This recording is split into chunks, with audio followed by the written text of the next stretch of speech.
All right, guys, now we're gonna go into our gi portion, kind of our fundamental basic gi guard passing is what we're gonna focus on today.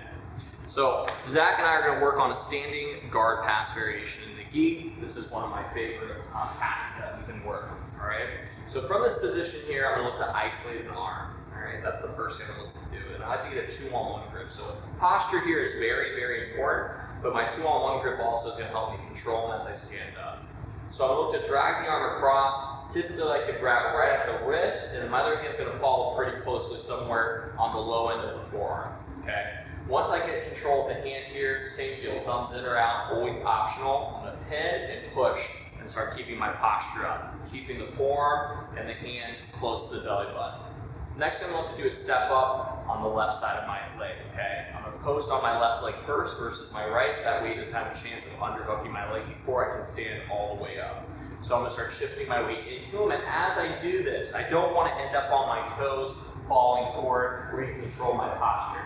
I want to push in just enough to where I can get up to my foot, plant it, and then follow up with my other leg as well. So from here, notice how I'm pushing my weight directly into him. I'm trying my very best not to fall forward, again, where he could pull me into him and kill my posture. So I try to keep my weight directly into the ground and into his chest.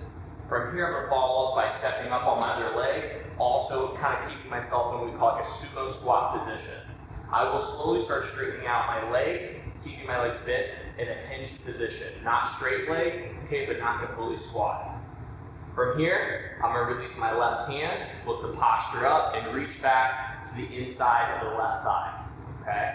And from here, I'm going to push down on the inside of the left leg, left thigh, left knee, palm to the knee, push, open up the legs. As I open up the legs, notice how Zach's going to start sliding down, so I want to quickly bring my elbow in and slide my knee and shin across his leg, bringing my knee to the mat and rotating it towards his hip.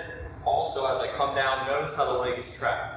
I have the leg propped up on my thigh, which is very important. I'm then going to look to drop my chest on top of the forearm and keep that hand isolated. So I'm going to start connecting my chest on top of the arm, come through my crossface. From here, if I can, I'm going to do what I call my straight jacket grip. 4 fingers in the armpit, pull him into you, and bring the shoulder under the chin. From here, I'm putting good shoulder pressure, also trapping the arm. Next thing I'm going to do is grip my right hand on top of the knee, on the pant leg, and I'm going to back step out. From this position here, my weight's on top of him, staying nice and low. I'm going to back step out while still keeping my left foot right on the knee. Okay, I don't want to kick that leg out yet. The time when I bring my left leg free is as I push the knee across the body. Okay, so my left leg's going to come free. I push the knee across the body, rotating his hips, and I'm going to stop right in my side mount position. Now, a common question that people often ask and will also want to know is, what do I do with this arm? For me, if I'm attacking, this opens up a lot of options. For just for the sake of the guard pass and the drill today, don't worry too much about this arm.